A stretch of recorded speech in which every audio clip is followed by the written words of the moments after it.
sebelum memulai pelajaran, saya akan absen terlebih dahulu. Dia lahir Malasari.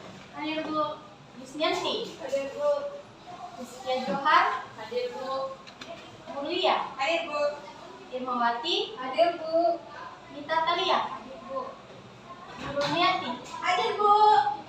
Mukmainah. Hadir Bu. Rizka. Hadir Bu. Almaida. Hadir Bu. Semua ya.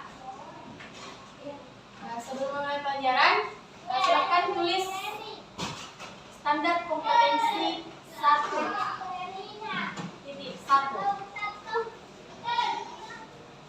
Memahami struktur sosial serta berbagai faktor penyebab konflik dan mobilitas sosial. Sudah? Tulis kompetensi dasar 1.1. Mendeskripsikan bentuk-bentuk struktur sosial dalam fenomena kehidupan masyarakat. Indikator sama. Menjelaskan elemen atau unsur-unsur struktur sosial. Kedua, menyebutkan contoh dari elemen atau unsur-unsur struktur sosial. Yang ketiga, menyebutkan fungsi dari struktur sosial.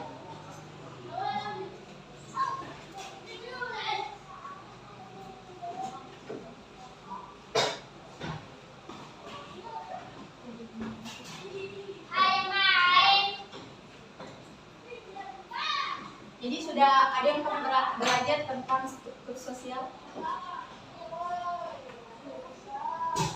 Belum, ya. Jadi, di sini saya akan menjelaskan definisi secara umum dan menurut para ahli. Nah, apa itu struktur sosial secara umum? Jadi, struktur sosial itu adalah suatu tingkatan dalam masyarakat. Salah satu jenis contoh konkret dari struktur sosial itu adalah sistem kasta. Ada yang tahu itu? Apa itu kasta? Ya, jadi sistem kasta itu bisa disebut sebagai keturunan atau suku. Jadi struktur sosial itu adalah suatu tatanan sosial yang ada pada masyarakat yang merupakan jaringan dari unsur-unsur sosial yang pokok. Jadi sampai di sini sudah mengerti definisi dari struktur sosial secara umum? Mengerti Bu. Sekarang menurut para ahli. Di sini ada beberapa ahli yang saya akan jelaskan. Yang pertama yaitu Suardiono Suekanto. Di mana Suardiono Suekanto di sini mendefinisikan bahwa struktur sosial itu adalah hubungan timbal balik antara posisi-posisi sosial dan peranan-peranan sosial yang dimiliki oleh masing-masing individu atau kelompok dalam struktur tersebut. Yang kedua, Abdul Shani. Di sini Abdul Shani mendefinisikan struktur sosial yang hampir sama dengan pengertian dari Suardiono Suekanto, di mana dia mendefinisikan bahwa struktur sosial adalah tatanan sosial dalam kehidupan masyarakat yang mengandung hubungan timbal balik antara status beserta peranannya dan batas-batas perangkat unsur sosial tersebut. Jadi, hubungan ini menunjukkan pada suatu keteraturan perilaku sehingga bisa membentuk suatu masyarakat. Yang ketiga ada Talcott Parsons, di mana dia mendefinisikan bahwa struktur sosial itu adalah aspek yang relatif lebih statis daripada aspek fungsionalis dalam suatu sistem sosial.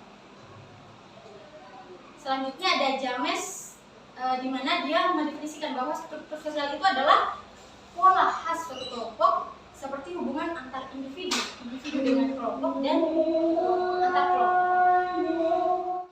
Jadi selanjutnya saya akan menjelaskan ciri-ciri dari struktur sosial. Jadi, secara umum struktur sosial itu ditandai dengan dua ciri, yaitu horizontal dan vertikal. Struktur sosial horizontal mengarah pada diferensiasi sosial yang ditandai dengan perbedaan sederajat. Sementara struktur sosial vertikal mengarah pada stratifikasi sosial yang merupakan sistem lapisan masyarakat dengan sifat hierarki. Jadi ukuran yang bisa digunakan untuk menentukan stratifikasi sosial antara lain kekayaan, kekuasaan, dan ilmu pengetahuan. Jadi struktur sosial memiliki ciri-ciri lain dalam masyarakat. Yang pertama itu bersifat abstrak. Artinya struktur sosial tidak dapat dilihat dan diraba. Yang kedua, merupakan bagian dari sistem pengaturan tata kelakuan dan pola hubungan masyarakat. Artinya struktur sosial ini berfungsi mengatur berbagai bentuk hubungan antar individu dalam masyarakat. Yang selanjutnya, struktur sosial ini bersifat dinamis, selalu berkembang dan dapat berubah. Yang selanjutnya, memiliki cakupan yang luas, meliputi kebudayaan di dalam masyarakat. Sampai di sini sudah mengerti ciri-ciri dari struktur sosial?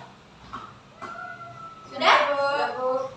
Selanjutnya, di sini saya akan sedikit menjelaskan apa fungsi dari struktur sosial. Jadi, fungsi dari struktur sosial adalah sebagai penekanan atau antisipasi adanya pelanggaran terhadap norma atau nilai dan peraturan dalam kelompok masyarakat. Jadi, poin terpenting dari fungsi struktur sosial itu adalah sebagai penegasan identitas suatu kelompok masyarakat. Jadi sampai di sini sudah paham apa itu definisi dari struktur sosial menurut para ahli, ciri-ciri dari struktur sosial dan fungsinya. Sudah? Jadi saya akan berikan tugas, silakan bagi kelompok atau saya yang bagi. Kita tuh yang bagi. Ini kelompok pertama, ini kelompok 2.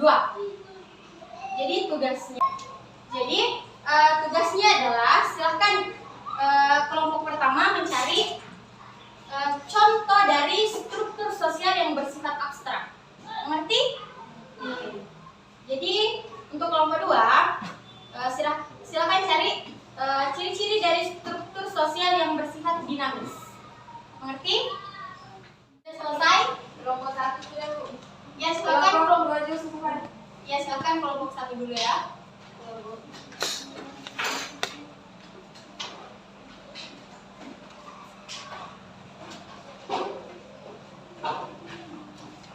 Baik, assalamualaikum warahmatullahi wabarakatuh. Waalaikumsalam.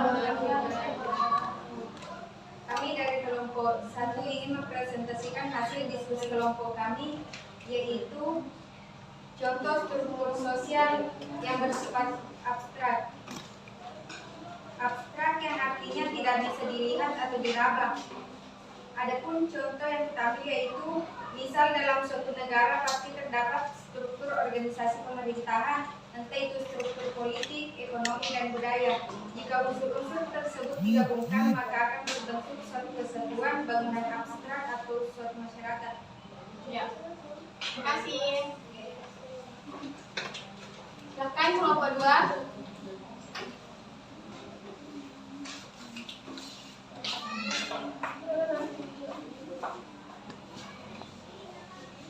Saya perwakilan dari kelompok 2 akan membacakan hasil diskusi kami.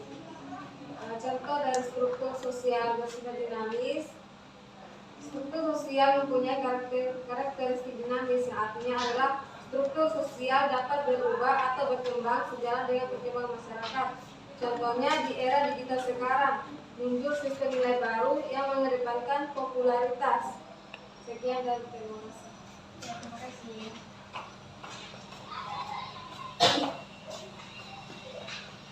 Kata Mami. Nah, jadi itu tadi pemaparan dari kelompok 1 dan kelompok 2. Jadi sampai sini ada pertanyaan. Nah, kalau sudah tidak ada pertanyaan, di sini kita dapat mengambil kesimpulan bahwa struktur sosial itu adalah suatu tingkatan dalam masyarakat yang merupakan jaringan dari unsur-unsur sosial. Jadi unsur terpenting dari struktur sosial itu adalah sebagai penegasan identitas suatu kelompok masyarakat. Sudah paham? Jadi kalau sudah tidak ada, sampai di sini dulu pertemuan kita pada hari ini.